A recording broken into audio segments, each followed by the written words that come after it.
Assalamualaikum warahmatullahi wabarakatuh. Jumpa lagi di channel saya, Nisa Mabis.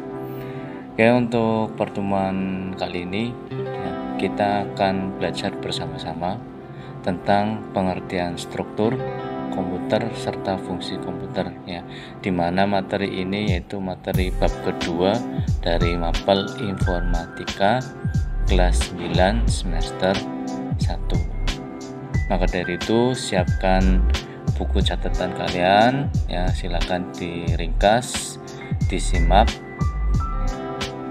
lalu kerjakan soal latihan yang nanti akan saya berikan Tapi sebelum saya lanjut, bagi kalian yang baru bergabung, silakan di like, share, komen, dan subscribe. Check it out.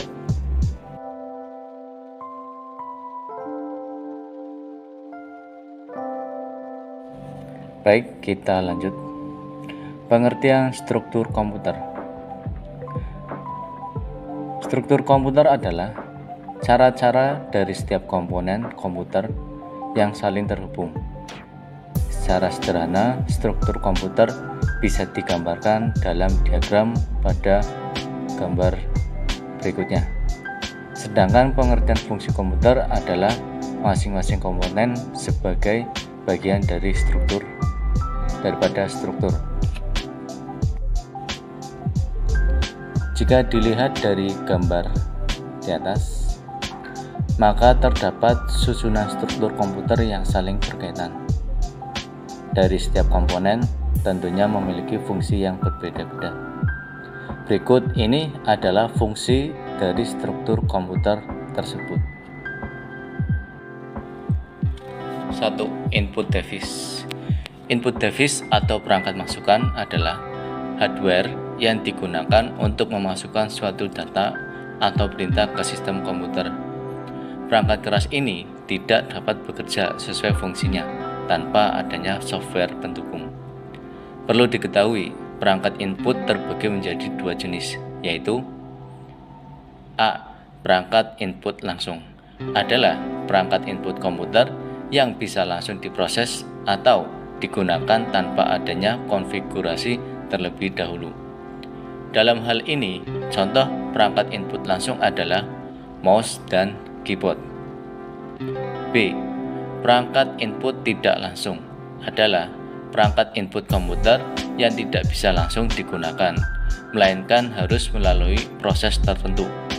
Dalam hal ini, contoh perangkat input tidak langsung adalah hard disk. Ada banyak input device yang dapat digunakan pada komputer, antara lain keyboard, mouse, joystick, webcam, barcode, scanner, fingerprint, flash disk, trackball, touchpad, mikrofon, headphone, light pen, graphic pad, kabel data, card reader, CD atau DVD ROM, dan masih banyak lainnya. 2. Output device. Output device atau perangkat keluaran adalah hardware yang digunakan untuk menghasilkan keluaran seperti gambar, suara, ataupun dokumen hard copy. Beberapa contoh output device yang sering digunakan adalah monitor, printer, plotter, ataupun speaker. Contoh sederhananya adalah penggunaan printer. Printer merupakan sebuah perangkat output device yang digunakan untuk mencetak dokumen. Sedangkan dokumen hard copy tersebut merupakan output yang dihasilkan oleh printer. Adapun macam-macam port I/O ports adalah sebagai berikut. I/O adalah suatu port di mana setiap port I/O di bawah kontrol serial. Jadi port mudahnya port ini adalah port yang sering digunakan untuk memasang perangkat USB tambahan seperti flash disk ataupun yang VGA lainnya. 6. Port audio. 7. 3. I/O ports. 4. CPU. CPU atau Central Processing Unit adalah perangkat keras atau hardware yang berfungsi sebagai pemproses data utama pada suatu komputer. CPU juga bisa diartikan sebagai hardware yang berfungsi menerima dan melaksanakan perintah dan data dari perangkat lunak atau software. CPU juga bisa disebut dengan otak komputer karena perangkat ini mengatur seluruh aktivitas serta jalannya program dan aplikasi di dalamnya. Tanpa adanya CPU, maka komputer tidak akan bisa berfungsi sebagai mestinya. 5. Memori. Memori adalah perangkat keras komputer yang berfungsi untuk menyimpan data atau informasi pada komputer yang bersifat sementara ataupun permanen. Dalam hal ini, memori terbagi menjadi dua, yaitu memori internal dan eksternal. Memori internal adalah memori utama yang dapat diakses langsung oleh prosesor, karena data yang disimpan pada memori bersifat volatil atau sementara. Maka ketika tidak ada sumber listrik atau ketika komputer dimatikan, maka datanya akan hilang. Biasanya, data yang disimpan dalam memori ini adalah program dan data. Memori eksternal adalah memori tambahan yang berfungsi sebagai tambahan untuk menyimpan data atau program, namun bersifat permanen atau non-volatil. Ada beberapa jenis memori eksternal yang sering digunakan, yaitu hard disk, flash disk, dan floppy disk. 6. Data bus. Data bus adalah jalur perpindahan data antar modul pada sistem komputer. Pada suatu saat tertentu, biasanya masing-masing saluran hanya bisa membawa 1 bit data.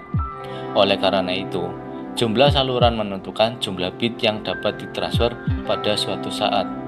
Data bus biasanya terdiri dari 8, 16, 32, atau 64 jalur paralel. 7. Address bus. Address bus adalah jalur yang digunakan untuk menandakan lokasi sumber atau tujuan pada proses transfer data. Pada jalur ini, CPU akan mengirimkan alamat memori yang ditulis dan dibaca. Address bus biasanya terdiri dari 16, 20, 24, atau 32 jalur paralel.